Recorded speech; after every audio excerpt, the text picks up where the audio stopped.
In a move that has sparked widespread concern and debate, Donald Trump recently signed a presidential memorandum targeting what he labels domestic terrorism. But many fear it's a thinly veiled attempt to crack down on left-leaning activists and organizations. This memorandum, unveiled on Thursday, aims to combat what Trump describes as a radical left-wing terror network, though critics argue it could be weaponized against his political adversaries. But here's where it gets controversial. Trump hinted that prominent figures like billionaire philanthropist George Soros and venture capitalist Reid Hoffman might be in his crosshairs, raising eyebrows across the political spectrum. The memorandum comes on the heels of escalating tensions, with the Open Society Foundations, funded by Soros, already pushing back against reports of a Justice Department investigation. The organization slammed the Trump administration for what it called politically motivated attacks on civil society. Hina Shamsi of the American Civil Liberties Union, ACLU, didn't hold back, stating, "This is a shameful and dangerous move," accusing Trump of exploiting political violence to target nonprofits and activists under the guise of combating terrorism.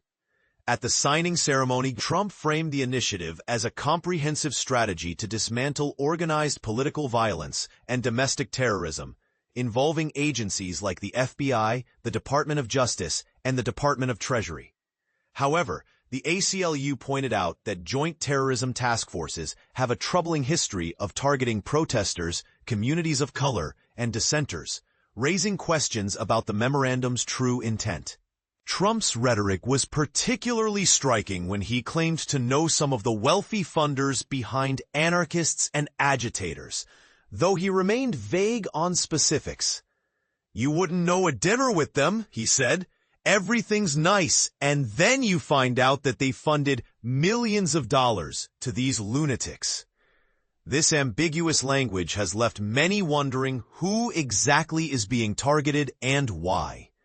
Legal experts, like Columbia Law School professor Daniel Richman, argue that the memorandum itself lacks significant legal weight. "You can't by executive order create new crimes," Richman explained, though he warned that the administration's focus on politically motivated terrorism could still pose a threat. The concern is that this administration has made clear it is only interested in pursuing politically oriented terrorism that disagrees with its political agenda, he added. And this is the part most people miss. The memorandum lumps together seemingly unrelated incidents, from a foiled assassination attempt on Supreme Court Justice Brett Kavanaugh to street protests in Los Angeles and Portland. Critics argue this broad categorization could criminalize legitimate political activism, particularly anti-fascist movements like Antifa. Jason Charter, a former activist, voiced his fears. "Being against fascism should not be illegal."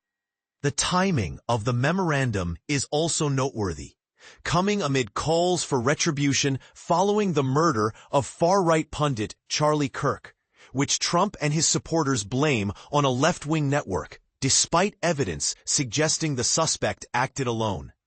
Additionally, a recent attack on an ICE facility in Dallas, inscribed with an anti-ICE message, has been tied by Trump to Democrats and their criticism of his immigration policies.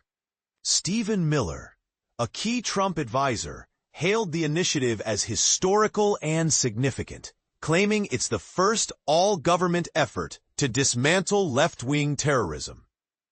However, this narrative overlooks recent incidents where Democrats have been targeted by right-wing extremists, raising questions about the administration's selective focus. The memorandum's language is particularly alarming, describing political violence as a sophisticated, organized campaign designed to silence opposing speech and disrupt democracy. It calls for a new law enforcement strategy to investigate all participants, including funding sources, which many fear could be used to stifle dissent. As Shamsi of the ACLU noted, this isn't the first time activists have been labeled as threats. In an earlier era, civil rights movement leaders were also labeled security threats and investigated, monitored, threatened, and even arrested, she said. The question now is, Are we witnessing history repeat itself? But here's the real question for you. Is this memorandum a necessary step to combat genuine threats? Or is it a dangerous overreach that could silence legitimate political opposition? Let us know your thoughts in the comments below.